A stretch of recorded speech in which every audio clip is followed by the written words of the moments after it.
পুলিশের ভূমিকা তো আপনারা দেখতে পেয়েছেন, আমরা বরাবরই বলেছি মমতা বন্দ্যোপাধ্যায় ভোট ব্যাংকের জন্য এই সাম্প্রদায়িক শক্তির সামনে আত্মসমর্পণ করেছে। যেখানে পুলিশকে পিটিয়ে ভিড়কে সরাতে হতো সেখানে পুলিশরা সাদা রুমাল দেখাচ্ছে। এইভাবে দাঙ্গা আটকানো যায় করুন না। এইভাবে রাজ্যটাকে বাংলাদেশ বানানোর চক্রান্ত মুখ্যমন্ত্রী এবং তৃণমূল কংগ্রেস করছে। এবং পুলিশ যেভাবে মার খেয়েছে, পুলিশের মা বউদেরকে স্ত্রী মাকে গালি খেতে হচ্ছে, পুলিশকে মার খেতে হচ্ছে, পুলিশের মাথা ফাটছে, এরপরে পুলিশের আত্মবিশ্বাস বলে কিছু থাকবে?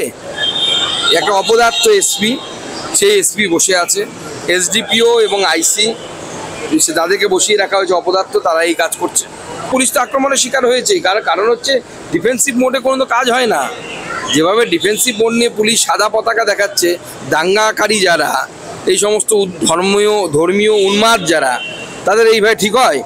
দিক আমাদেরকে 30 মিনিটের মধ্যে রাস্তা ফাঁকা হয়ে যাবে, একটাও দাঁড়িয়ে থাকবে না ওখানে। তবে উত্তরপ্রদেশে তো করার সুযোগ পায় না, সাহস পায় না, আসামে তো সাহস পায় না।